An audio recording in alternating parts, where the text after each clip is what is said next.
Bonjour à tous, bonjour à tous. J'attendais que ça s'illumine. Bonjour à vous, bonjour à tous ceux qui nous suivent.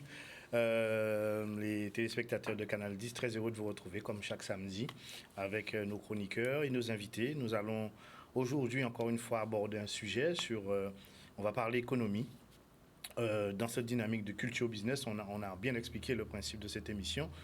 On est là justement pour faire comprendre que aujourd'hui, il faut trouver des voies et moyens, des perspectives pour développer ce pays, qu'il n'y a pas que le fonctionnariat, et il va falloir que tout un chacun apprenne qu'il faut peut-être regarder le monde en perspective, même si nous sommes une petite île, mais voir grand, et puis imaginer des lendemains meilleurs, même si c'est difficile, même s'il y a la question de l'insularité, même s'il y a des crises que nous traversons actuellement.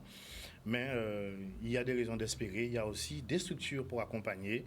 Il faut sortir de l'isolement et aujourd'hui nous avons demandé à la BPI et avec sa directrice interrégionale, Madame Papaya, qui sera là avec nous pour jouer le jeu de l'information et vous emmener tout un ensemble d'éléments, vous parler de des missions de la BPI.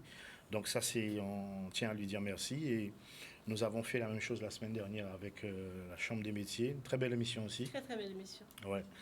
Alors, ça me permet d'introduire mes chroniqueuses, toujours bien habillées. Je me sens... Des fois, il faut que je fasse... Il faut suivre. Il faut que je suive. Parce que chaque fois que je reviens, là, voilà, c'est la claque. Alors, Français, mais comment ça va? Très bien. Bonjour à tous les téléspectateurs qui nous permettent de rentrer chez eux ce matin. Voilà. On va parler économie, on va se fixer plus, pas sur le négatif, ce qui est difficile, mais plus sur les solutions qui fonctionnent. Perspective. Exactement. Voilà. On va prendre la perspective. Tout à fait. Ludivine, comment tu vas? Très très bien, très heureuse encore d'être là aujourd'hui. J'ai particulièrement hâte de cette émission du jour. Donc voilà. J'aime bien ce que tu portes aussi. Ah, c'est gentil. Le bleu là, c'est très très beau. Alors, je vais dire bonjour aussi à Madame Papaya. Bonjour. Merci d'être avec nous. Je rappelle que vous êtes la directrice interrégionale Antilles-Guyane de la BPI. Merci surtout de me recevoir, parce que c'est vrai qu'on ne connaît pas encore bien la BPI France, et c'est des émissions comme la vôtre qui sont utiles pour que ce soit vraiment porté à l'information de tous. Voilà, c'est ce qu'on va voir avec vous. Donc nous allons justement aller en profondeur et j'insistais avec vous sur la question du format, puisqu'on veut vraiment prendre le temps d'expliquer et que si les auditeurs souhaitent aussi participer, ils peuvent venir poser des questions aussi. Nous sommes ouverts à ça. Alors, aujourd'hui, nous allons d'abord débattre avec vous, discuter, découvrir la BPI et ensuite nous irons vers France Aimé, sa rubrique qui nous propose un événement. Tout à fait. À ne pas rater. À ne pas rater, surtout. Sous aucun prétexte. Aucun. Je parle bien des entrepreneurs, des coachs, des thérapeutes, des dirigeants de société, bien sûr. Très bien. Ensuite, Ludivine va nous embarquer vers les États-Unis. Elle va nous faire rêver. Ne spoil pas trop encore. Voilà, on va partir avec... positif. Oui. Donc, on va rencontrer un jeune Guadeloupéen qui est commandant de bord. Commandant de bord aux États-Unis maintenant. L'idée, c'est d'ouvrir les horizons pour notre jeunesse. Tout à fait. Voilà. Alors, on va se retourner vers vous, Madame Papaya, et je vais vous demander de définir ce que c'est que la BPI, déjà le sigle, et ensuite, on va parler un peu de vos missions. Depuis quand aussi la BPI existe, et quelle ouverture, quel type de public vous avez, et comment faire pour venir vous voir. Et on va essayer à chaque fois de donner des exemples pour que notre auditoire comprenne bien et à quel moment venir vous voir, dans quel cadre et avec quel type de dossier. Ça fait beaucoup en une question. Ah oui, j'ai fait exprès. Vous me donnez toutes les questions tout de suite. Voilà, comme ça. J'aime bien, c'est mon style. Bon, allez, on va commencer par la première. BPI, d'abord, ça veut dire Banque publique d'investissement. D'accord. Plus précisément, moi, je représente BPI France, qui est donc le sigle BPI France, comme on dit ici, tout collé. Ce n'est pas non plus un acronyme, c'est notre identité. Et c'est pour ça qu'ici, aux Antilles-Guyane, on a créé BPI France Guadeloupe, BPI France Martinique et BPI France Guyane. C'est chaque région qui s'approprie. Pourquoi ? Parce que, en fait, cet établissement a été créé lors de la loi de François Hollande, qui a permis de rapprocher des établissements et des institutions qui existaient et pour en faire en quelque sorte un guichet unique pour faciliter la vie des entrepreneurs. Donc, ça a été des regroupements de sociétés que vous avez connues, je pense, mais donc qui s'appelaient Banque du développement des PME ou Oseo qui était là aussi à un moment, ou la Caisse des dépôts qui avait une partie entrepreneur aussi, entreprise. Et puis, au fil du temps, on a pris plusieurs autres institutions sous notre aile. Donc, par exemple, la COFAS ou bien encore l'ANVAR. Enfin, donc des sociétés que tout le monde à peu près a connu à un moment ou à un autre parce qu'ils sont historiquement bien implantés de longue date. Donc tout ça a été regroupé et récemment on a repris également les missions de l'Agence pour la création d'entreprises et donc on a créé finalement BPI France Création. En réalité, c'est donc une globalité de métiers, donc on a 7 métiers. Oui. Alors, entre parenthèses, on est détenu par la Caisse des dépôts et l'État, mais il faut oublier ça, parce qu'en réalité, on est de droit privé et on fonctionne comme une banque privée. Voilà, c'est quand même la réglementation, elle est là, donc voilà, on est dans ce registre. Un organisme créé par l'État, quand vous dites comme une banque privée, la question, est-ce qu'il y a une obligation de faire du profit aussi, c'est ça ? Ah oui, il y a obligation de faire du profit. D'accord. Tout à fait. C'est pour ça que je le précise, parce que notre modèle économique, il est privé. Il est un modèle économique privé, on verra ça. Mais c'est bien de faire la précision pour qu'on comprenne bien que quand on vient vous voir, c'est-à-dire qu'il y a une... Il y a une partie commerciale. Il y a une partie commerciale. Bien sûr. Voilà. Bien sûr. Et nous, on est dans ce monde commercial. On n'est pas du tout... Alors, en revanche, on a des missions. Et ces missions, elles sont d'intérêt général. Donc, on est un petit peu hybride. Vous savez, c'est le mot pour nous définir, parce qu'on a à la fois des missions d'intérêt général, donc soit au profit de l'État qui nous confie ces missions, soit au profit d'une région. Par exemple, la région Guadeloupe nous confie des missions. Donc, on est à la fois des opérateurs de l'État et opérateurs des régions, mais on a aussi un travail, quelque part, de banquier qui intervient avec les autres banquiers, mais dans une configuration purement commerciale. Donc on est hybride de ce point de vue-là. Et sur le plan de nos missions d'intérêt général, par exemple la création, BPI France Création, c'est purement le cas typique, puisque toutes nos actions tournées envers de la création, pour le coup, là, on ne gagne rien. Là, voilà, justement. Il y a des missions d'intérêt général qui sont entièrement dépourvues de résultats, qui sont probablement même déficitaires. Mais, donc, la différence, si on comprend bien, avant de passer la parole à François Aimé, la différence, c'est la question de l'accompagnement, puisqu'une banque ne va pas instruire les dossiers. Vous devez arriver. Vous faites de l'accompagnement en création aussi d'entreprise. Alors, j'en viens à l'accompagnement, parce qu'on nous interroge. C'est un métier assez récent pour nous, donc, et on en a fait un vrai métier. Donc, il a plusieurs aspects. Ça aussi, dans chaque métier, je vous raconterai nos 7 métiers, parce que c'est aussi cette facilité de pouvoir s'adresser à l'un ou à l'autre des métiers. Mais l'accompagnement, pour nous, c'est un vrai métier. C'est-à-dire qu'on pense que les entrepreneurs sont trop isolés et on pense qu'en plus d'avoir leurs conseils qui eux-mêmes sont souvent experts comptables, avocats, etc., ou notaires, ils ont besoin aussi d'avoir une espèce de formation globale. Et donc, on a créé BPI France Université et on leur apporte, par ce biais-là, soit des formations complètement gratuites, soit des formations experts. Et à ce moment-là, on fait venir des experts. Et à ce moment-là, ces experts, il faut bien sûr les payer parce qu'on est dans un monde commercial. Donc, si vous voulez, il y a ce modèle qui prédomine. Donc, l'accompagnement, voilà, c'est ça. Et pour les créateurs, j'en viens là vraiment parce que c'est le point qui nous intéresse, enfin, particulièrement aujourd'hui, c'est que pour les créateurs d'entreprises, on a également sur BPI France Création toute une offre de formation gratuite. Par exemple, un créateur d'entreprise qui ne sait pas construire son business plan, eh bien, il va sur le site et il fait sa formation pour construire son business plan. Des formations auxquelles j'ai déjà assisté, mes clients aussi. Tout à fait, je confirme. Alors, vous avez dit tout à l'heure que vous étiez opérateur de la région. Oui. Alors, donnez-nous un exemple pour que nos téléspectateurs comprennent mieux. D'accord. Donc, on a signé en 2015 une convention cadre avec la région Guadeloupe de façon à fabriquer des dispositifs qui répondaient à ce qu'on appelle le trou dans la raquette. C'est-à-dire que nous, on a une gamme nationale.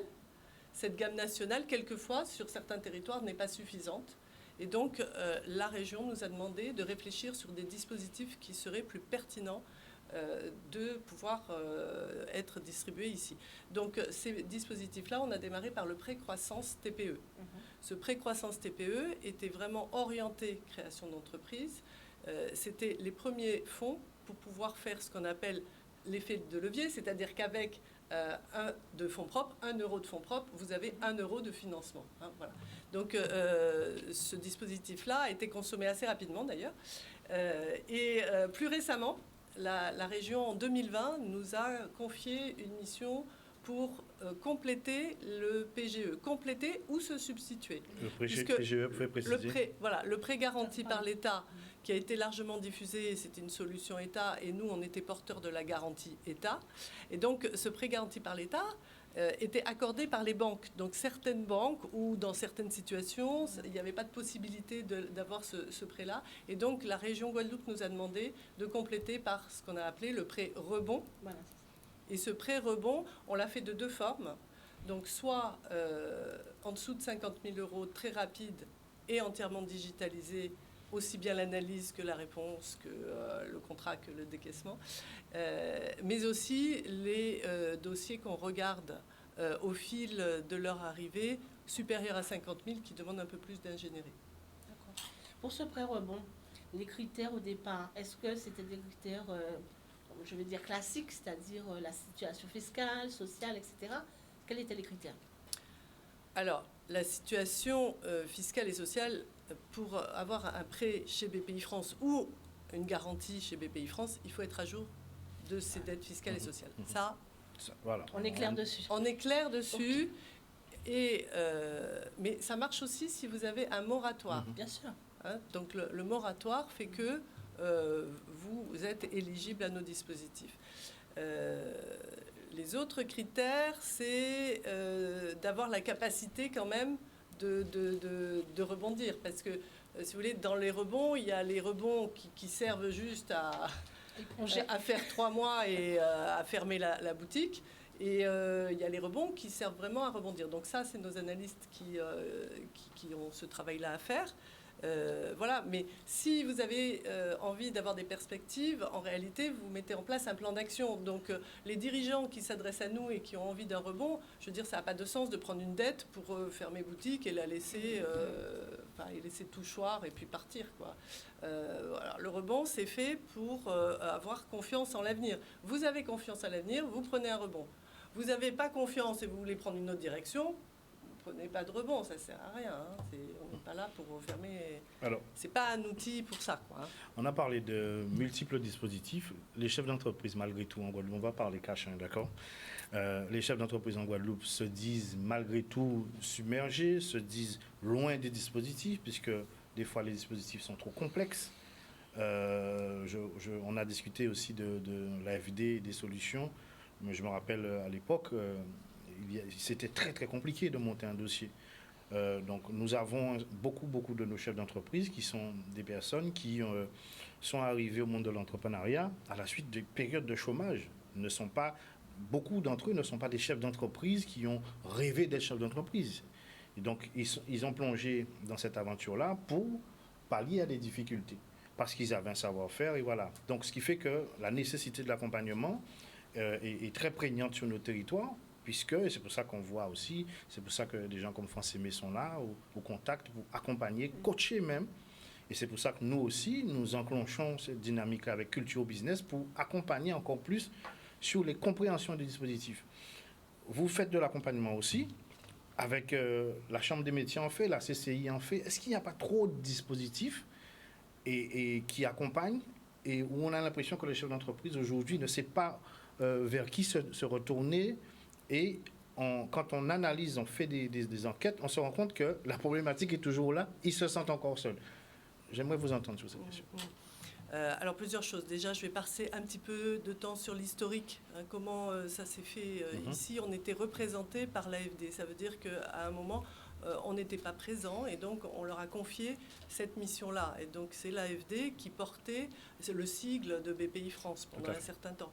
Et puis, vous savez, tout évolue. Donc on est arrivé à un point en 2018-19 où on a pris le sujet en propre. Donc avec nos propres implantations, nos propres personnels, etc. Donc on a fait cette passation-là et maintenant il n'y a plus que BPI France, sachant que l'AFD a ses missions à elle. Les missions de l'AFD sont orientées sur le secteur public, alors que les missions de BPI France sont orientées sur le secteur privé. Le secteur privé, c'est l'accompagnement des entrepreneurs avec un modèle économique qui est marchand, et etc. Donc voilà. Donc, en gros, notre implantation ici, elle est toute récente. Elle date de 2019. Donc nous aussi, on est un établissement qui est de création récente et qui est en train de grandir, d'évoluer, etc. Comment on a fait pour simplifier ? Eh bien, en fait, c'est le Covid qui nous a poussé à simplifier tous. Je crois que maintenant, on n'a pas tellement le choix et on passe directement à l'essentiel. On passe directement à parler cash, à être vrai et à trouver des vraies réponses à des vraies questions. Donc, on est passé au digital. On est passé au digital parce que compte tenu de la masse de solutions qu'il fallait qu'on distribue, eh bien, une équipe, même si elle était bien, on va dire, dimensionnée, n'aurait pas pu faire face. Donc, il fallait absolument avoir un système rapide. Donc, le digital a été installé en 2020 et en 2021. Ça, c'est pour avoir accès à la solution. Et la solution, chez nous, ça veut dire un financement ou une garantie. Voilà, donc ça veut dire, en général, c'est ça, un financement en innovation qui est un de nos métiers, en international qui est un de nos métiers, en investissement qui est un autre métier, en trésorerie qui est un autre métier, ou en investissement qui est un métier mais vraiment à part. Donc là, on pourra en parler si vous voulez. Et puis, il y a l'accompagnement. L'accompagnement, je le mets un peu de côté parce que l'accompagnement, nous, on considère qu'on va mettre sur la toile toutes les informations. Le parcours d'un créateur ou le parcours d'un entrepreneur, c'est quoi ? C'est petit à petit en marchant, en franchissant une étape, eh bien, il doit avoir plusieurs sources d'informations. Et je dirais que, bon, peut-être c'est complexe, mais à vrai dire, quand vous allez faire vos courses, vous n'allez pas que chez un marchand pour avoir tout votre panier rempli. Vous allez chez le primeur, vous allez chez le boucher, vous allez vraiment chez ceux qui vont vous donner le produit qui vous intéresse. Donc je crois que ça, c'est un faux problème. Ça, c'est mon point de vue. Par contre, l'important, je pense, c'est d'avoir suffisamment d'informations pour ne pas être perdu dans toute cette masse d'informations. Et le circuit est simple. C'est-à-dire qu'il faut aller chercher chez chacun d'entre eux l'information utile. Parce qu'il n'est pas question d'avoir des informations qui vous servent à rien. De même qu'il n'est pas question d'aller voir BPI France si ça ne vous sert à rien. Nous, on est là pour vous être utile, enfin être utile aux entrepreneurs. Si ça ne sert pas, oubliez-nous. En l'occurrence, nous, ce qu'on fait, c'est rajouter un petit plus dans le financement bancaire. Et le petit plus, souvent, se traduit par un énorme plus. Mais bon, ça dépend des cas. Des fois, on n'a pas du tout vocation à avoir du BPI France en même temps. D'accord. Alors, soyons un peu plus concrets pour nos auditeurs, nos téléspectateurs. Je suis entrepreneur et j'ai un projet d'innovation, on va dire ça comme ça. Je réponds aux critères, je suis à jour fiscalement, socialement. Comment ça se passe ? Alors, en innovation, le plus simple, presque, c'est d'écrire à l'adresse magique guadeloupe@bpifrance.fr. Pourquoi ? Parce que l'innovation, c'est déjà une ingénierie complexe pour la mise en œuvre d'un projet innovant, parce que pour construire de l'idée jusqu'à la concrétisation de l'idée, c'est déjà un parcours qui est particulièrement complexe. Donc, le plus simple, finalement, c'est d'écrire et d'envoyer un mail. Et petit à petit, on construit parce que chaque projet a sa propre identité et aura sa propre solution.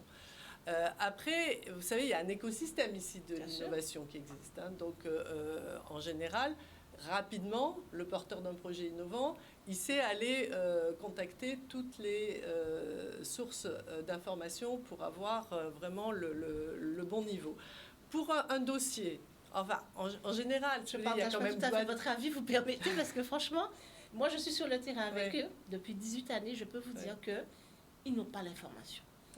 ils n'ont pas. Justement, Patrice disait qu'il y a pléthore d'informations. Ils ne voient pas clair. Ils ne voient pas clair. Alors, Et je vais dire, 80% de mes clients, en fait, des clients que j'accompagne, ne connaissent pas la BPI. bon. Du tout. Alors, je l'entends, hein, de toute façon, il y a 40 000 entreprises, donc forcément, il ne peut pas y avoir 40 000 informés. Mais il faut aussi prendre en compte le fait que c'est progressif, c'est-à-dire que ce qui était vrai il y a 18 ans, l'est de moins en moins. Guadeloupe Tech, elle s'est créée récemment. Guadeloupe Tech est une institution qui n'est pas très connue encore, donc il faut la faire connaître. Innovation Outre-mer n'est pas très connue encore. Il y a tout sur la toile. Mais si vous cliquez sur acteurs de l'innovation dans la barre de Google, vous allez voir, si vous cliquez acteurs de l'innovation en Guadeloupe, vous allez les voir défiler. Et c'est vrai que ce n'est pas les mêmes cette année qu'il y a 3 ans ou il y a 5 ans. Donc effectivement, ça évolue. Madame Papaya, tu avais une question? Oui, mais en ce sens, du coup, est-il possible de mettre en place une certaine forme de communication, peut-être par de la publicité, pour justement vous faire un peu plus connaître vis-à-vis de ces entrepreneurs? Oui, alors justement, on a commencé ce programme de communication. Vous avez peut-être rendu compte de cette avancée-là. On a démarré l'année dernière avec un partenariat France-Antilles. Comme je vous l'ai dit, nous, on est assez récemment implantés. Donc, effectivement, on passe maintenant à l'étape de communication pour se faire connaître. Et ma présence ici rentre aussi dans ce cadre. Parce que, bon, voilà, servir l'avenir. Montrez-le bien, l'avenir. Servir l'avenir. Voilà. Voilà. Donc, oui, on passe à cette étape-là. Mais la communication, quelque part, c'est un vrai métier. C'est juste dire qu'on existe. Donc, effectivement, vous allez voir des encarts dans la presse, de la publicité ou bien de la communication institutionnelle. Mais je trouve que les webinaires, en parler, le bouche à bouche, être dans le réseau, voilà, c'est bien. Et puis, il faut aussi s'auto-informer. C'est pas évident. Mais vous savez, on est dans un monde qui bouge beaucoup. Et ça bouge encore plus depuis 2 ans. Alors, Madame Papaya, je vais revenir sur la question d'innovation. Et on va parler aussi des garanties, pour expliquer bien dans quel cadre vous intervenez. Concernant l'innovation, je vous dis ce qu'on entend dans les réseaux. Alors, on est dans un petit pays. Beaucoup de gens ont confié des projets à des structures diverses, notamment à la région à un certain moment. Et ces projets-là, on les a retrouvés faits par d'autres personnes. Donc, il y a cette défiance-là aussi du côté du chef d'entreprise d'envoyer un projet sur une adresse email innovation. Quand on parle d'innovation, on parle d'expertise, donc on parle d'un apport qui est intrinsèque. Donc cette personne-là, si elle est dans l'innovation, donc il y a un fort travail en amont. Donc ces gens-là ont peur aussi de se faire voler leur projet. Est-ce que vous pouvez éclaircir et donner cette garantie-là, puisque c'est des choses qu'on entend? Alors, et qu'on vive. Je l'ai entendu aussi, je l'ai vécu aussi, des porteurs de projets qui ne voulaient pas nous confier leurs projets. Bon, d'abord, il faut considérer qu'on s'appelle banque, et en tant que banque, on a une déontologie qui est très stricte. Insister là-dessus. Très, très stricte. Donc, c'est de l'ordre du pénal. Et donc, moi, je ne vais pas risquer, Michel Papalia ne va pas risquer d'avoir une amende de l'ordre de 1 million d'euros pour avoir confié une information à Pierre-Paul Jacques. Non. Bon, alors, vous m'avez parlé de la confiance. Moi, la confiance, je l'accorde tout de suite. Pourquoi ne pas accorder la confiance? On peut avoir confiance dans un établissement qui représente à la fois une porte pour que son projet soit structuré. Alors, on peut aussi lui demander de signer un accord de confidentialité. Voilà. Mais en banque, ça se fait. Tout ça est très standard. Je crois que ces craintes, je les entends. Maintenant... Je vous ai posé la question puisque vous dites qu'il y a un mail. Ça veut dire oui, parce qu'il y a une adresse mail. Il y a pas on ne va pas mettre son projet. Là. Non, mais dans un mail, vous faites un contact. D'accord. Vous faites un contact, vous rentrez en contact, oui, mais il faut, vous expliquez un petit peu, vous demandez un rendez-vous téléphonique. Voilà, c'est ça qu'il faut expliquer. Le parcours, il est quand même échelonné. Et puis, vous savez, en innovation, vous-même, vous avez peut-être une idée, mais vous ne savez pas trop comment l'approcher. Donc, ce premier contact, c'est un contact. L'innovation, c'est très, très, très particulier. Très particulier. Donc, le premier contact, contacts, c'est pour dire, voilà, je suis porteur d'une idée innovante et j'en suis à ce stade-là, par exemple. Il faut quand même dire si on est au stade de la faisabilité ou du développement de l'idée, le parcours, il est échelonné. Donc, il faut raconter un petit peu où on en est, hein, sans trop dévoiler l'idée, si vous voulez, c'est pas gênant. Mais pour solliciter un rendez-vous téléphonique et voir si on peut trouver des solutions. Il y a aussi une chose qu'il faut se dire, hein, et je préfère l'aborder tout de suite, c'est que si vous avez que l'idée et pas de moyens financiers, ça ne va pas être possible. On est bien d'accord. Donc là, je préfère le dire tout de suite. Voilà. Pourquoi ? Parce qu'on ne peut pas créer de plus rien. De rien. Une idée, ça vaut sûrement beaucoup d'argent, mais plus tard. Donc, quand on la met en œuvre, avec rien, ça ne va pas le faire. Donc, il faut avoir un peu de monnaie. Très bien. Ludivine.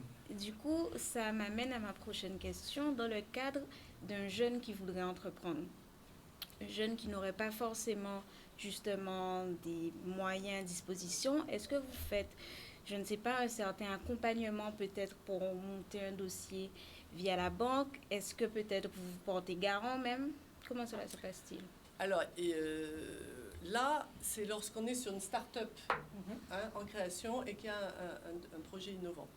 Moi, ce que je recommande, c'est déjà de réunir un certain capital, et je dirais que le minimum serait de 10 000 euros. Pourquoi ? Parce que les dispositifs, sinon en dessous, on est plutôt dans la micro-entreprise, le micro-entrepreneuriat ou l'auto-entrepreneur. Donc, à partir de 10 000 euros, vous pouvez lever, ce qu'on appelle lever, c'est-à-dire aller solliciter d'autres dispositifs, comme le prêt d'honneur de Initiative Guadeloupe ou bien le prêt d'honneur de Réseau Entreprendre. Avec ces dispositifs, c'est des prêts personnels qui sont faits aux associés personnes physiques et les fonds sont apportés en capital de la structure. Donc avec 10 000, vous pouvez lever 10 000.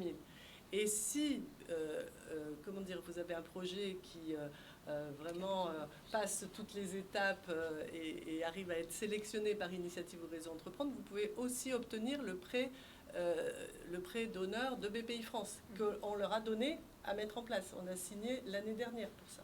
Donc ça veut dire qu'avec 10 000, vous pouvez avoir 20 000 et votre capital, il sera de 30 000. Et à partir du moment où votre capital sera de 30 000, vous pouvez aller chercher une aide à l'innovation qui est vraiment une subvention de 30 000. Donc en réalité, en termes de structuration, là, on est déjà dans quelque chose de très élaboré. Vous parliez tout à l'heure de très petites entreprises. Chez BPI France, en 2021, nous avons accompagné à peu près 500 entreprises et 87% étaient des TPE. Donc le Dans nombre... quel secteur, principalement ? Alors, vous devez les connaître, les secteurs, mais je vais vous dire, nous, on est quand même très représentés dans tous les secteurs qui sont ici, c'est-à-dire le BTP, les secteurs prédominants, le commerce, la restauration, le tourisme, enfin, c'est le même secteur, mais beaucoup la restauration. Vous avez aussi du service aux entreprises, il y a beaucoup de B2B, il y a beaucoup d'activités dans le secteur tertiaire, donc. Et puis, vous avez, bien sûr, un peu dans les concessions auto. Et il y a la distribution, enfin la fabrication, le secteur de la French Fab, qui est aussi pas mal représenté ici. Donc, en fait, c'est assez diversifié. Sauf l'agriculture, vous avez dit. Alors voilà, sauf l'agriculture, il y a des choses qu'on ne fait pas. On peut dire des choses qu'on ne fait pas. On ne fait pas l'agriculture parce que dans la loi, ce n'est pas prévu comme ça. Donc il y a d'autres établissements qui sont spécialisés. Vous voyez bien que, par exemple, même pour les aides européennes, vous avez le FEDER pour les entreprises, le FEADER pour l'agriculture. Donc en fait, tout ça, ça correspond à des règlements. Ce qu'on ne fait pas non plus, c'est la promotion immobilière. Alors ça ne nous intéresse pas du tout. Nous, ce qu'on veut, c'est être un partenaire des banquiers pour l'économie réelle, pour justement la création d'emplois, la création d'activités, le dynamisme, le développement. Bon, des exploitations. Nous, ce qui nous intéresse, c'est l'exploitation d'une activité sur le territoire. Et faire naître les entreprises, puisque vous m'avez demandé, vous adressez à qui ? On s'intéresse de la TPE jusqu'à la grande entreprise. Et à chaque fois que l'entreprise a une étape, on a un dispositif pour répondre à cette étape. Donc en réalité, comme il y en a 300, je ne vais pas vous élaborer la gamme, mais on a énormément de dispositifs pour répondre à chaque étape. Alors, leur fil, donc on va parler de la garantie. Et ensuite, j'aimerais que vous puissiez nous expliquer un peu votre type de partenariat avec les institutions. Si vous accompagnez, vous avez parlé de la région, est-ce qu'il y a d'autres institutions qui font appel à vous et pourquoi? Alors, concernant les garanties, vous aviez parlé aussi d'Oseo, qui, à l'époque, il y a eu de grande communication Oseo, et 1 an ou 2 ans après, on s'est rendu compte que les banques ne voulaient pas prêter malgré l'apport d'Oseo. Donc, c'était une vraie difficulté. Le problème aussi, c'est qu'on est dans un tissu social où il y a des gens qui ont beaucoup de difficultés, donc ont du mal à réunir ces fameux 10 000 euros, puisque là, au niveau économique, même dans la famille, quand on va chercher de l'argent, il n'y a pas grand-chose. Donc, c'est une problématique de développement pour nos entreprises, même si les Antilles ont un fort dynamisme, mais il n'y a pas de fonds pour aller vers la banque et de dire, voilà mon apport de 20%. Est-ce que vous prenez en compte ces spécificités qui ne sont pas celles des grands pays? Parce que dans les grands pays, vous avez des investisseurs qui souhaitent accompagner des entreprises. Je parle des mécènes. Cette difficulté-là en Guadeloupe, il ne faut pas qu'on se mente. On a des caractéristiques particulières, puisque nous sommes un territoire qui s'est constitué avec, on ne va pas rappeler l'histoire. Donc, nos familles rencontrent ces difficultés-là. C'est difficile d'entreprendre pour un jeune comme Divine qui, même s'il a été brillant, il a un parcours d'exception, mais il faut trouver les fonds.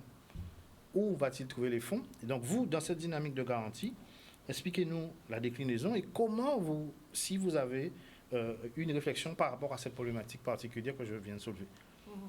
Alors, les garanties bancaires, elles ont été confiées, tous les montants en dessous de 200 000 euros ont été confiés aux banquiers. Ça veut dire que la banque peut faire intervenir BPI France sans monter un dossier. Déjà, pour la simplification du système.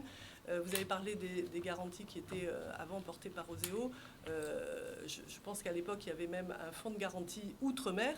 Et ce fonds de garantie outre-mer, il avait quelques contraintes. Il était, on ne va pas refaire l'histoire, mais enfin, il était peut-être mal packagé parce qu'il était justement trop territorialisé et trop spécifique. Et du coup, on ne pouvait pas, ce qu'on appelle, mutualiser le risque. Hein. Donc, ça devenait un peu un casse-tête chinois pour le faire intervenir.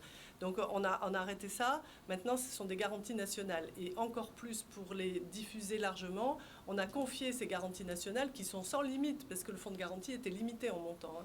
Donc ces garanties nationales qui sont sans limite, on les a confiées à la banque pour tous les prêts inférieurs à 200 000 euros. Donc ça, c'est pour la simplification. Il n'empêche que ça reste à la main de la banque. Ça, c'est une réalité. C'est à la banque de décider ou non de faire du crédit. Vous savez bien que c'est un modèle où le banquier, il a le pouvoir de dire non, en réalité. C'est légal.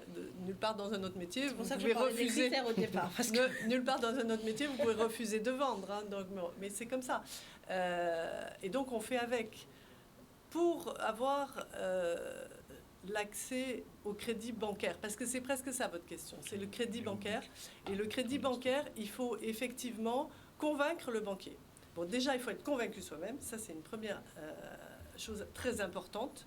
Hein, être convaincu soi-même. Donc, il faut travailler les sujets avec tous les coachs, tous les conseils, etc. Il faut être convaincu soi-même. Et il faut avoir cet argumentaire pour pouvoir pitcher devant un banquier. Hein, donc, ça aussi, c'est important. Ce n'est pas une partie négligeable parce qu'un banquier, il va faire confiance à un exploitant qui maîtrise son sujet. Donc, ça, c'est important. Ce n'était pas ma question. Le dispositif du banquier, on le comprend. Je veux dire, quand il y a un fonds de garantie qui est là, oui. Pourquoi la banque ne suit pas malgré tout? Donc, dites-nous, vous, par rapport à cette question. Alors, je vais vous expliquer ça juridiquement. Oui. Parce que juridiquement, il y a un contrat de prêt entre la banque et l'entrepreneur. D'accord. Hein, et ensuite, une fois que la banque a décidé que c'était bon pour le prêt, la banque va nous voir pour nous faire un contrat de prêt entre la banque et nous. Un contrat de garantie entre la banque et nous. Donc, la banque est libre. La banque est libre, même si elle a le dispositif de garantie. D'abord, c'est une quotité, souvent elle est de 50%, donc il a un risque résiduel. Ah, c'est de 50%. C'est de 50%. Alors, entre parenthèses, quand même, on a fait un fonds de garantie régional entre-temps. Hein, donc, il y a un fonds de garantie régional qui existe jusqu'à 80%. Mais même, vous avez bien vu, et l'exemple, c'est qu'en prêt garanti par l'État, il y a une garantie de 90%, et la banque en a effectivement refusé. Elle en refuse 5%. Donc, nous, on a un fonds régional de garantie à 80%. On peut penser que ça va permettre aux entrepreneurs d'avoir accès. Mais il y aura toujours 5% qui n'y accéderont pas. C'est clair. Et l'étape la plus difficile étant la création, à la création d'entreprise. Vous avez parlé des premiers deniers, parce qu'une fois qu'on a essayé de convaincre son banquier qu'il est OK, il regarde sur le papier si il n'est pas dans l'interdiction de prêter. Parce que si un banquier prête alors que l'entrepreneur n'a pas de capital suffisant, il peut être accusé de soutien abusif. Donc il ne le fera pas. On n'a pas le droit de laisser un entrepreneur se créer avec 0. Donc du coup, ou avec 1 000 €, enfin c'est pareil. Donc du coup, il ne va rien se produire, il va refuser. Donc il faut se rendre compte que chaque métier a ses règlements, et donc le banquier ne va pas risquer aussi d'être condamné. Parce que c'est un défaut de conseil. Si on vous dit, oui, vous pouvez créer avec 1 000 €, il n'y a pas de problème, non. Ou alors vous créez sans banque. Très bien. Voilà. Alors après, je vais vous rajouter quelque chose quand même, parce que le crowdfunding, il est ouvert à tous. Dans le crowdfunding, il y a quand même des dons. Moi, j'ai le souvenir d'une entreprise, elle a mis son projet sur la plateforme de crowdfunding et elle a eu des dons jusqu'à 14 000 €. Donc, il y a des nouvelles solutions, des nouveaux systèmes qui vous permettent de réunir les fonds. Il y a aussi une chose, vous pouvez créer une entreprise à plusieurs. Voilà, les ouvertures de capital. capital. Parce que être seul, c'est plus forcément le modèle. Vous avez des modèles, surtout dans l'innovation, où il faut une complémentarité d'expertise. Et donc, pourquoi ne pas se mettre avec des copains qui ont chacun 2 000, 3 000 et en tout, si vous mettez à 5 copains, vous allez avoir vos 10 000 €. C'est clair que pour se développer, une entreprise seule, c'est pas possible. On peut créer, mais se développer, il faut être associé. Et voilà, donc il faut avoir cette idée de stratégie. Ça dépend où on veut aller. Et ça, c'est des choix de chaque individu. Si vous voulez juste créer une entreprise, faites auto-entrepreneur à ce moment-là. Et restons dans ce cadre-là. Il n'y a pas de vérité. Il n'y a pas non plus... Merci pour... déjà, vous avez joué le jeu de la franchise, donc c'est très bien. On va sursoir un petit moment, le temps des rubriques. Je reviendrai vers vous pour le mot de conclusion. D'accord. On s'est mis. Oui. Encore bonjour à nos téléspectateurs. Aujourd'hui, je n'ai pas d'invité, je n'ai pas d'expert avec moi, mais par contre, je vais vous parler d'un événement que j'organise la semaine prochaine, qui s'appelle, c'est une masterclass en fait que j'ai décidé de créer, qui s'appelle Argent, Business et Abondance. Pourquoi? Parce que justement, au fil des années, comme disait Madame Papaya tout à l'heure, ça évolue. Et le point crucial que je rencontre, c'est d'abord un problème de trésorerie. C'est une des raisons pour lesquelles nos entreprises, on a beaucoup qui se créent, mais ferment aussi. Et au bout de 3 ans, souvent. Moins de 3 ans même, franchement. Donc, c'est un problème qui est crucial. Et quand on parle d'abondance, on va penser d'abord à une abondance financière. Mais l'abondance n'est pas que financière. Elle est plus dans la mentalité, dans l'état d'esprit et dans les actions qui vont diriger les actions qu'on va faire. Parce que l'argent, en fait, ce n'est pas un but, c'est une conséquence. C'est le résultat de nos actions qui vont nous apporter de l'argent. Donc, c'est d'abord notre état d'esprit, la manière dont on va fonctionner et les stratégies qu'on va mettre en place. C'est tout ça qui va vous garantir justement, comme je disais tout à l'heure, les critères, avoir les critères, c'est-à-dire être à jour. Ça, c'est là où le bas blesse de beaucoup d'entreprises. Donc, cette masterclass, elle va se dérouler sur 3 jours. 3 jours, un premier jour, on va parler plus de l'énergie qui nous anime, qui va nous donner le bon mindset, le mindset du succès. Le deuxième jour, ça sera plus de la clarté, parce que très souvent, les chiffres, c'est un peu nébuleux pour le chef d'entreprise. Et en fait, il ne sait pas où aller. Si vous n'avez pas de direction, vous n'avez pas une feuille de route, vous ne savez pas où aller. Donc, la clarté dans les chiffres, dans les finances. Et le troisième jour, on laisse le meilleur pour la fin. C'est là, on va parler des stratégies, du comment. Qu'est-ce qu'on va mettre en place? Ils vont sortir de là avec une feuille de route. On est là vraiment dans une ambiance conviviale, mais surtout pour, on va dire vulgairement, péter les plafonds. On n'est pas là pour faire une conférence, mais on va vraiment être pratico-pratique. Donc, inscrivez-vous à cette masterclass. Comment faire? J'ai prévu 2 sessions. Une session pour ceux qui sont plus du matin, donc 8h, 9h45, le 23, 24 et 25 février. Très bien. Sinon, pour ceux qui sont plus du soir, ça sera le 2, le 3 et le 4 mars, de 18h à 19h45. Donc, j'essaie vraiment de faire large pour servir le maximum d'entrepreneurs et quel que soit le secteur. On est en présentiel? On est en présentiel? Non, en les ligne. deux? En ligne. En ligne, d'accord. On est en ligne. Très bien. En ligne uniquement. Donc, Très bien. Je vais laisser, s'ils sont intéressés, il y a un lien sur lequel ils peuvent cliquer ou bien aller directement sur ma page sur Facebook, Coquin France Aimé, pour moi, ou Les Entrepreneurs Inarrêtables. Et j'ai créé un groupe spécial, Les Entrepreneurs Inarrêtables, tout simplement pourquoi? Parce que qu'on sait qui on est, on connaît notre énergie et notre puissance, parce que j'estime que tous ceux qui entreprennent, ce sont des gens vraiment plus que courageux. Ils sont puissants. Et c'est ça qu'il faut qu'on comprenne. Voilà. Eh bien, on te souhaite, donc je vais rappeler les dates. Je ne sais pas si le technicien peut passer la vidéo, ça aurait été bien, comme ça ils auraient plus de renseignements. Mais allez sur ma page, je suis sur Facebook, sur Insta, sur TikTok, sur LinkedIn, vous allez pouvoir me trouver. Les Entrepreneurs Inarrêtables. Il suffit de cliquer. Merci beaucoup pour la vidéo. Oui, on va mettre la petite vidéo pour la présentation.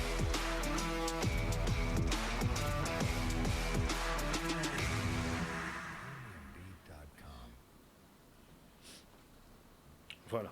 Donc c'est ça? Oui, c'est ça. D'accord. Mais bon, elle était un peu plus longue, mais c'est pas grave. Voilà. Vous l'avez sur toutes les plateformes. Alors on va rappeler les dates. Hein. Les dates. Première session, 23, 24 et 25 février. Quelle heure? 8h, 9h45. Chaque fois, on se verra pendant 3 jours, pendant 1h45. Et pour ceux qui sont plutôt du soir, ça sera le 2, le 3 et le 4 mars, de 18h à 19h45. Bon, on va c'est en petit groupe. Les places sont limitées parce que je veux que tout le monde vraiment fasse cette expérience de transformation. On va poser les bases. Je ne dis pas, je ne vends pas du vent en disant encore 3 jours, tout va changer, ça sera nickel. Non, c'est pas ça. On va poser les bases et là, vous pouvez construire quelque chose après. Très bien. Bon, Ludivine, il faut qu'on s'inscrive là. Là, je pense que personne ne peut refuser ça. En plus, le prix, il est très, très intéressant. Très bien. Alors, tout de suite, on va passer la parole à Ludivine pour la rubrique Un jeune, un parcours. Effectivement, je suis très contente aujourd'hui puisque je disais dernièrement vouloir diversifier les profils dans la rubrique de sorte à ce qu'elle soit le plus représentative possible pour tous les jeunes qui nous regardent. Aujourd'hui, du coup, je suis vraiment contente puisque je suis honorée d'avoir pour invité Monsieur Grégory Boyko-Bienville, qui est un jeune Guadeloupéen originaire des Abîmes, aujourd'hui commandant de bord aux États-Unis. Grégory, est-ce qu'il est là? Oui, je suis là, oui. Ravi, je suis honorée que tu aies accepté d'être là avec nous aujourd'hui.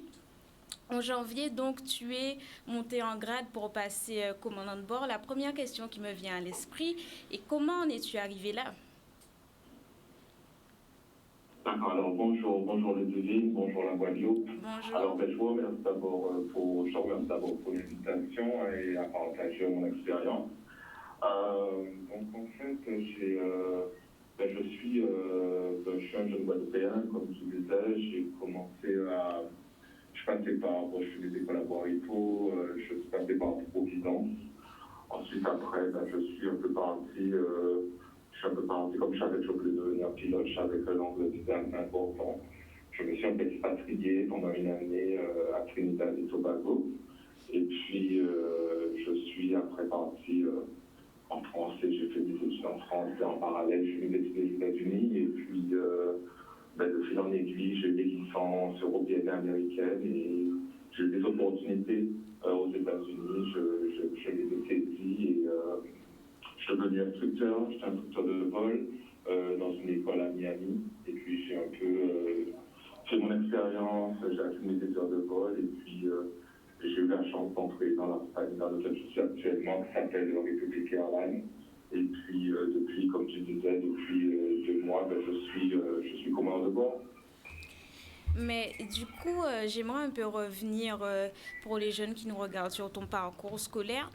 Est-ce que depuis justement ton lycée, tu as dit que tu étais à Providence, est-ce que depuis ton lycée, ici, tu avais un peu déjà, cette vision de ton avenir? Est-ce que tu as eu des moyens de préparer, ton avenir dans l'aviation dès la Guadeloupe?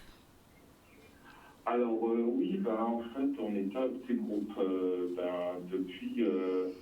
depuis vers Providence, j'allais dans une classe le samedi après-midi au CIRAS. J'ai commencé le brevet du pilote privé, donc du coup au lycée de Providence. là qu'est né pour moi et d'autres jeunes d'ailleurs cette envie de devenir pilote. Et puis voilà, quoi. Donc, comme tout a commencé au lycée, tout s'est plutôt accentué au lycée. Et puis après, ben, on a essayé de chercher différentes voies qui nous mèneraient un jour dans un cockpit. Tu nous parlais aussi tout à l'heure justement de ton arrivée aux États-Unis. Est-ce que tu as rencontré des difficultés, notamment à cause de la barrière de la langue? Tu parlais déjà un peu anglais ou c'est au fil de tes études que tu as appris? Alors,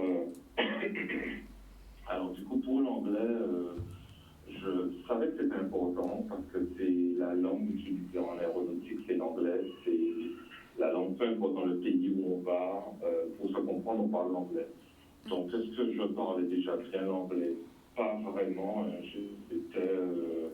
J'avais fait mes classes, comme je te disais, le collège, le lycée, donc j'avais un anglais Scolaire. basique. Après, bon, comment? Scolaire, en anglais scolaire, ouais, du coup. Oui, voilà, en anglais scolaire, et puis après, ben, au jour d'aujourd'hui, ben, j'apprends toujours parce que du coup, avec l'anglais, ce qui se passe, c'est qu'on se retrouve assez souvent avec différentes nationalités, différents accents. Donc, si peut-être que je discute avec un Jamaïcain ou je discute avec un Américain ou même avec quelqu'un de Londres, en fait, l'anglais est assez différent, les expressions sont différentes. Donc, en fait, je m'adapte, j'ajuste. Et en fait, ouais, je pense que à regarder peut-être des séries, j'aime bien, je suis très intéressé par tout ce qui est séries américaines, on regarde un peu les séries et écouter des sons, de la musique, essayer de traduire, de comprendre qu'est-ce qu'ils racontent dans les sons, chose que je ne faisais pas avant, j'écoutais les différents artistes, mais sans vraiment savoir qu'est-ce qu'ils racontaient. Et puis là, je commence à me pencher sur le contenu, essayer de traduire, essayer de m'imprégner de la langue. Et puis, voilà, aujourd'hui, bon, ben, mon anglais, j'ai un anglais qui est un anglais convenable, je dirais. Et puis, voilà, mais je pense qu'on n'arrête jamais d'apprendre, en fait. Hein. On n'arrête jamais d'apprendre. J'apprends toujours. Et puis, voilà, quoi. Je pense que c'est un apprentissage à vie. Et quel est, oui, du coup, mais quel est ton niveau de responsabilité aujourd'hui? Comment vis-tu? Je suppose que ta vie se déroule du coup maintenant entre tes vols. Alors ouais, voilà, donc du coup, maintenant, comme je te disais, je suis commandant de bord, donc j'ai la responsabilité de l'équipage. Sur mon avion, on a un copilote qui m'assiste dans mes tâches pour la réalisation sur les différents départs et les différents vols. On a aussi deux hôtesses ou deux stewards. Donc du coup, je suis un peu en charge de ce petit groupe et puis pour mener à des missions, pour aller de point A à point B. Et donc je suis un commandant de bord. On fait la relation entre les clients, parce que c'est un vol commercial, entre les opérations, les agents d'escale, le groupe en lui-même, donc la gestion de tout ça, si on a des retards, si on a des pannes, si on doit dévier sur notre aéroport à cause de la météo. Donc c'est plutôt la gestion et c'est moi qui suis justement en charge de la décision finale, à savoir que le vol est réalisable, dans quelles conditions il sera réalisable pour justement arriver à destination. Ben, je suis très fière d'entendre ça. Quel âge as-tu? Donc là, j'ai 31 ans, et puis bientôt, là, le 22 février, j'aurai 32 ans. 32 ans, voilà. C'est un très très beau parcours pour ton âge. Quel conseil pourrais-tu, ou peut-être comment pourrais-tu motiver justement nos jeunes à rêver plus grand? Alors, je pense qu'il faut y croire. Je pense qu'il faut y croire. Je pense qu'il ne faut pas se donner de limites. Parce que du coup, je me souviens à l'époque, même pour l'anglais que tu me parlais, quand j'ai dit que je voulais devenir pilote et que je voulais m'installer aux États-Unis, je me souviens d'être un bon pote qui me disait ouais, mais est-ce que tu parles anglais? Est-ce que très parler anglais, en fait. Et je lui ai dit, mais non, je parle pas anglais. Elle dit, bon, écoute, je vais apprendre. Hein. Et puis, du coup, je pense qu'il faut pas vraiment se laisser. Enfin, quand on part sur une idée, quand on a une réalisation d'un projet, il faut se donner des moyens, il faut chercher des solutions, et puis il faut peut-être pas se laisser distraire, il faut rester concentré. Et puis je pense qu'il y a beaucoup de personnes peut-être qui ne vont peut-être pas croire en toi, mais bon, il faut vraiment que de toi, que tu parles du principe que c'est toi qui va fonder, si tu veux, ton succès.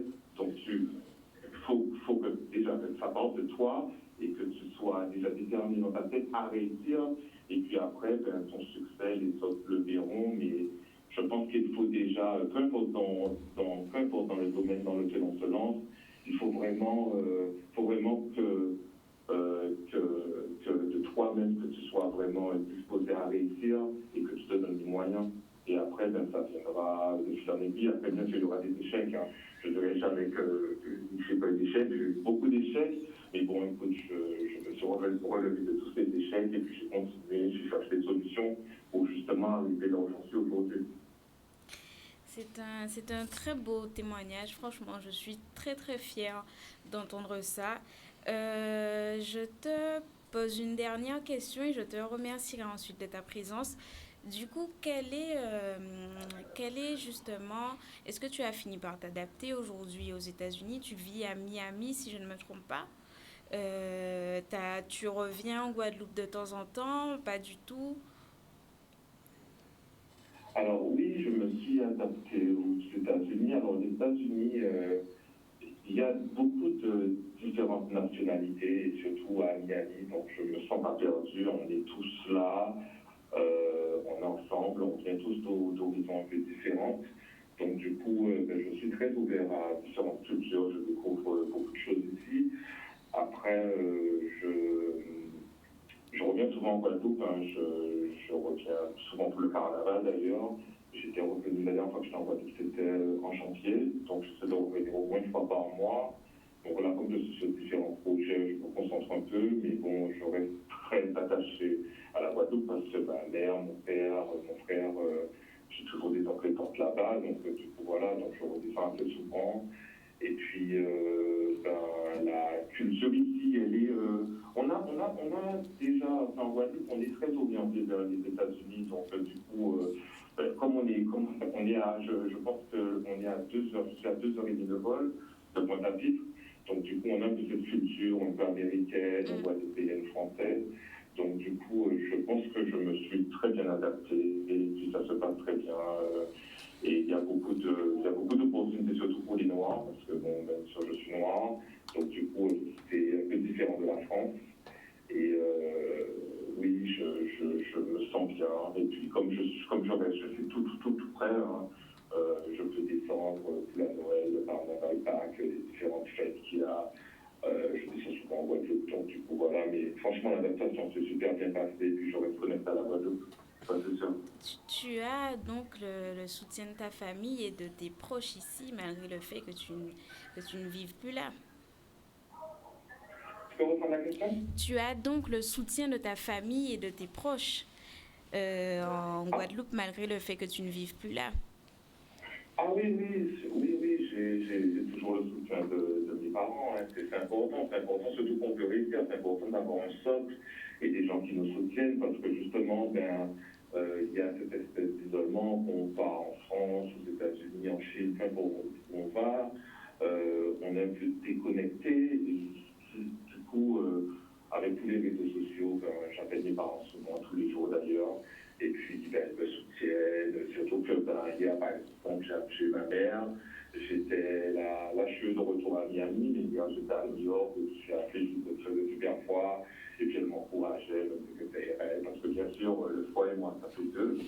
Donc, du coup, voilà, mais il faut qu'il y ait le soutien de la famille, il faut qu'il y ait le soutien des amis, et puis voilà, il faut rester connecté, c'est important.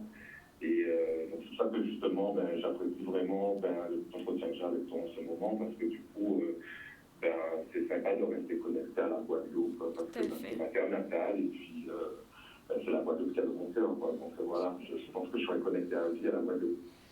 Eh bien, on est très très heureux aussi de t'avoir aussi avec nous aujourd'hui. Ta famille doit être très fière de toi. Moi aussi. Je suis très fière de vous. Moi aussi. Je ne le connais pas, mais vraiment, On est fierté. très très fiers de voir des jeunes s'épanouir, que ce soit ici ou ailleurs, et de pouvoir montrer justement qu'il y a tellement de possibilités, d'horizons différents à exploiter. En tout cas, Grégory, je te remercie de nous avoir accordé ton temps aujourd'hui et nous te souhaitons tous au nom de... Oui, nous te souhaitons tous au nom de toute l'équipe le plus grand succès pour ton avenir et tes réalisations futures. Ah ben, je vous remercie les divines et puis je remercie Canal de m'avoir donné cette opportunité. Et je fais un gros big up pour tous les jeunes de la Guadeloupe et puis on se tient au courant. Il n'y a pas de souci. Allez, bisous. Merci, bisous. T'as perturbé, on dirait. Oui, non mais là je suis très très très contente d'entendre ça, c'est beau. C'est Oui, beau oui. à Ça mettre donne en du avant. punch. Ça donne du punch en fait. Il y a une possibilité d'évoluer. C'est pas une fatalité, l'échec. Voilà, mais Il ne faut pas se Et que limiter. l'échec, c'est normal, j'ai envie de dire. Ça fait partie du game. Et si quelqu'un n'a pas d'échec, ça veut dire que son projet ne bouge pas. mais c'est ce qui est bien aussi, ce qu'on dénote aussi, c'est cette humilité Oui, très bien. par rapport à ce parcours, Simplicité, et une humilité, simplicité donc extraordinaire. Donc Excellent. c'est ça aussi l'émission, c'est ce qu'on a voulu faire, c'est-à-dire c'est de relier, se connecter avec cette jeunesse pour leur dire voilà, il y a des perspectives, il y a des Guadeloupéens un peu partout dans le monde. Et il faut rêver grand, il ne faut pas s'apesantir sur notre situation, il faut y aller.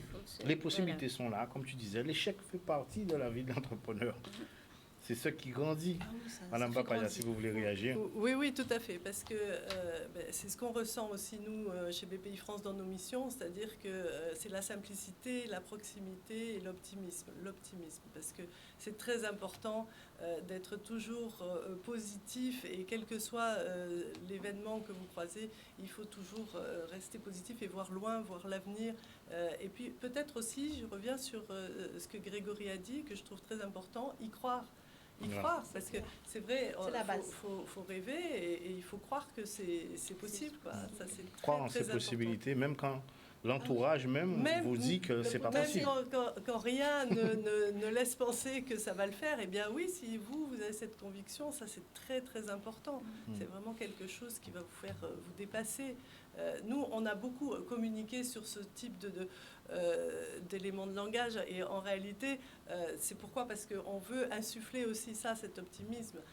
Je dirais même que c'est ce mois-ci, notre base de communication, c'est voyez la vie en jauge. Voyez la vie en Bien, jauge. c'est sympa. Donc, et ça, c'est aussi où on avait aussi vous révéler, vous relever. Enfin, voyez, on est fondamentalement, on est sur cette même base et l'apprentissage aussi, parce que l'apprentissage c'est très important, et apprendre toute sa vie, tout au long de sa vie. Vous savez, tout évolue tellement, il faut tout le temps apprendre. Nous, les réseaux sociaux, on connaissait pas ça.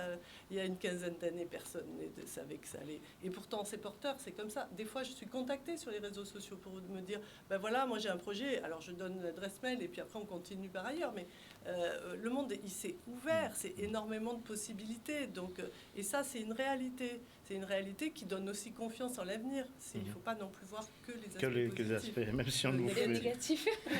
C'est clair. Je vais confirmer pour dire que notre potentiel ne dépend pas des événements qui nous entourent. On l'a en nous. Très bien. Donc c'est ça qu'il faut développer. Et c'est ce qu'on va développer dans la masterclass. T'inquiète, ça va aller. 23, 24, 25, Février. 2, 3 février, 2, 3, 4 mars. Je vais finir avec vous, Madame Michel Papaya.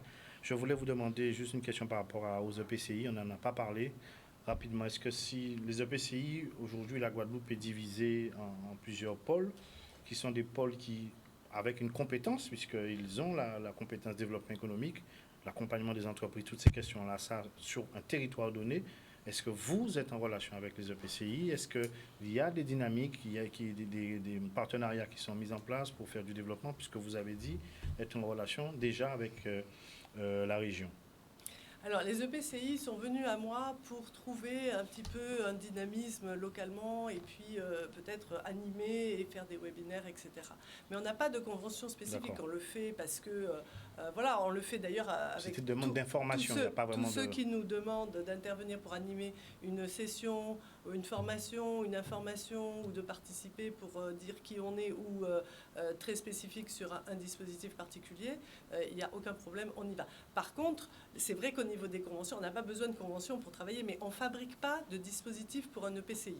Nous, nos conventions, elles servent à fabriquer des dispositifs financiers. Et là, on le fait qu'avec la région. Et d'ailleurs, bon, je trouve ça un peu normal, quoi. C'est la région, c'est toute la région. On ne pourra pas avoir... C'est vraiment un microcosme si vous avez un dispositif qui marche que dans 3 villes, quoi. Ça va pas le faire. C'est pas dans notre vision non plus du territoire. Le territoire, c'est la Guadeloupe. C'est pas... Enfin, bon, je sais bien qu'il y a des spécificités à l'intérieur, hein, c'est pas le sujet. Oui. Mais voilà, il faut...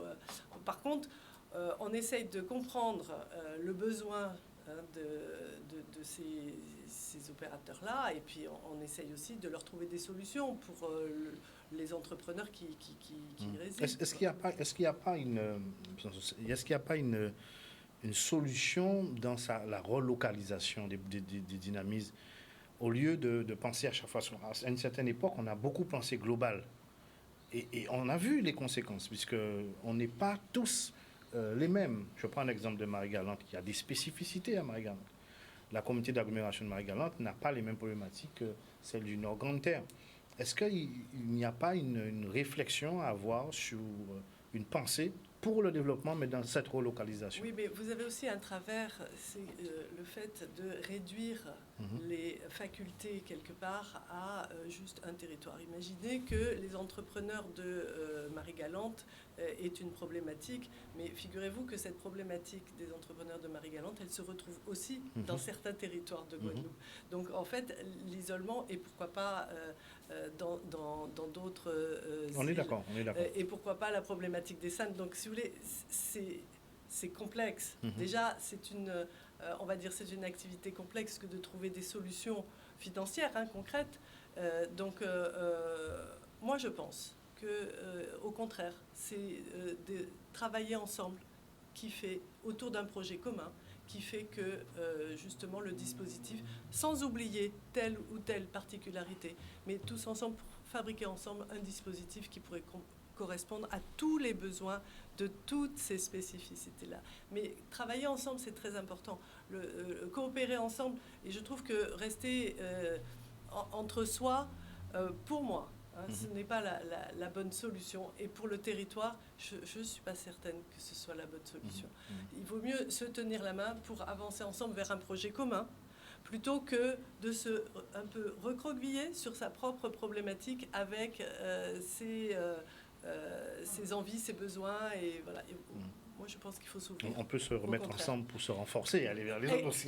Non, mais voilà, non, mais on peut se mettre ensemble et peut-être faire porter. Effectivement, ce qui rejoint, c'est la région qui rejoint tous ces territoires. Hein. Donc, effectivement, il faut trouver le moyen de travailler ensemble pour porter avec la région des problématiques et trouver des solutions ensemble.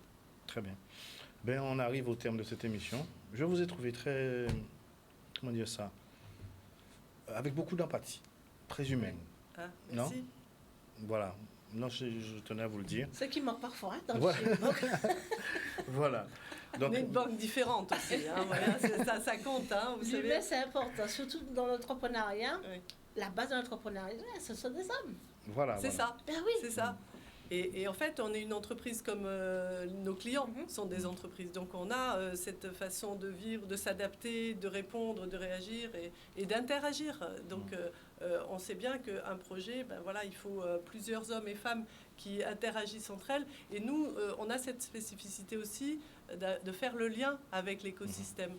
Donc, par exemple, nous, on est en relation quotidienne avec les banquiers, avec la CCI, avec Réseau Entreprendre, etc. Donc, on fait ce lien. On a cette particularisme, quoi. Hein. On est là pour créer. Est-ce qu'il est prévu, vous avez parlé d'une nouvelle structure, vous êtes une nouvelle structure sur le territoire, est-ce qu'il est prévu de qualifier votre intervention, de pouvoir faire un suivi, d'évaluer ces politiques. Parce que c'est ça le gros souci aussi Alors, ça, dans c'est les prévu. dispositifs, Alors, c'est parce qu'à chaque fois, on met en place des choses, je mais comprends. on n'évalue rien du tout au bout d'un an, ni de 2 ans, De toute manière, 3 ans. si on veut évoluer, il faut Je comprends. mesurer. Bien sûr, il faut mesurer. Et il y a Et un réadapter dispositif, aussi. tout à fait, réadapter, mais il y a un dispositif qui est prévu dans la loi pour ça, et qui s'appelle le comité régional d'orientation. Et donc, il se tient régulièrement, on le tient régulièrement avec la région Guadeloupe, et c'est ouvert aussi parce qu'il y a des membres qui sont choisis pour participer à ce comité régional d'orientation. Dans ce comité régional d'orientation, on dit ce qu'on a fait, on clarifie tous les sujets et on évoque ce qui reste à faire comme travail. Donc il y a une évaluation aussi qui est prévue. Je pense qu'il fallait aussi un peu ce qu'on appelle de track record, excusez-moi le mot, mais il faut aussi avoir un petit peu d'expérience sur plusieurs années pour pouvoir en faire quelque chose au point de vue de l'évaluation. Donc il faut avoir de nombreuses années de data pour que la data puisse exprimer quelque chose.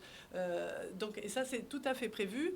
D'ailleurs, je pense que dès le mois de mars, on aura un communiqué de presse pour évoquer tout ce qu'on a fait en 2021 et pour donner un petit peu de profondeur de champ, dire dans quel secteur, dire auprès de quel type d'entreprise, quel type de métier, parce qu'on a énormément de métiers, donc tout ça c'est prévu. Et on est aussi challengé par toutes les institutions, on est évidemment contrôlé.